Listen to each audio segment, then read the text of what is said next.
السلام عليكم. الاسعار تختلف من دوله لدوله، وحبينا نشوف لكم اغلى اسعار بلاي ستيشن 4 في العالم، وايضا نقارن البندل العادي اللي هو الجهاز ويد تحكم واحد.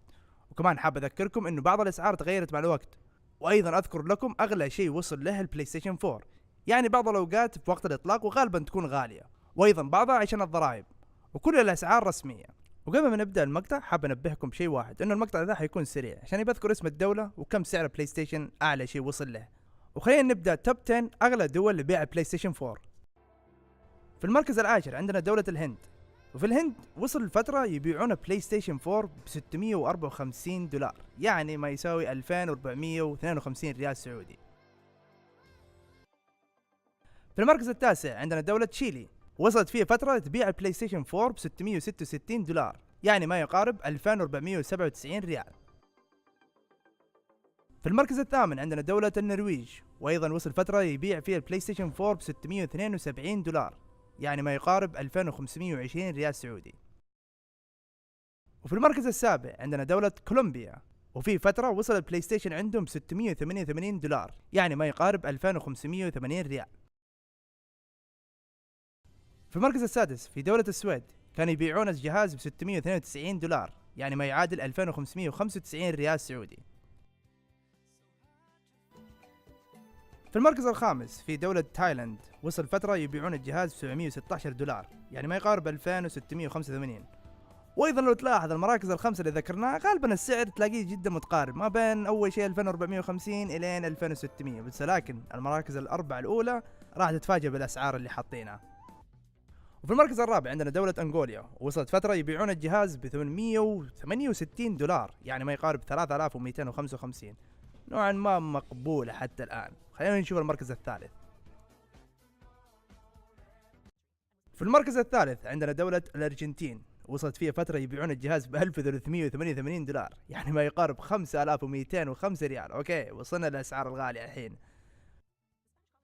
في المركز الثاني في دولة البرازيل، وصل فترة في إطلاق جهاز بلاي ستيشن 4 بسعر 1702 دولار، يعني ما يقارب 6382.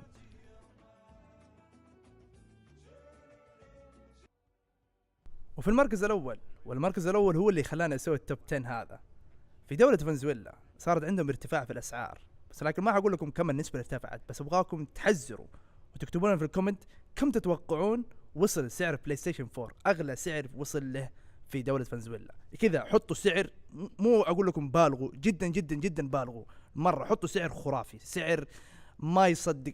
اي واحد تقول له كذا يقول لك لا انت بالغت بزياده. حط سعر كذا، افتري في السعر من دحين. اقول لكم اطلعوا فوق ال 10000 دولار من دحين، كذا اقول لكم روحوا اطلعوا فوق ال 10000 دولار.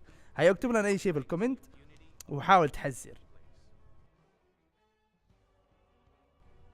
وبسبب ارتفاع الاسعار، وايضا ارتفع بنسبه 1600%، سعر البلاي ستيشن 4 وصل ل 56723 دولار، يعني ما يقارب 212 ألف ريال سعودي. استحالة ثم استحالة، حتى لو كان عندي فلوس وحتى لو كنت غني مستحيل اشتريه.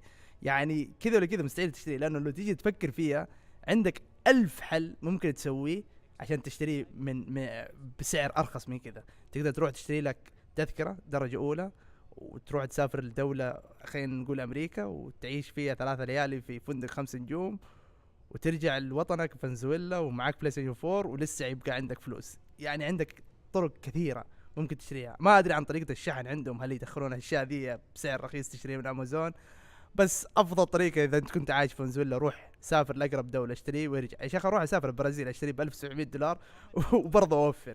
لو انت كنت عايش في فنزويلا وكنت ودك تشتري بلاي ستيشن 4، وش الخطه اللي تسويها؟ تسافر تشتريها بطريقه النت، او وش تسوي؟ ايش في حلول؟ ولا تسافر بالسياره؟ في 1000 حل عندك، فامتعنا بالحلول اللي عندكم في الكومنتس.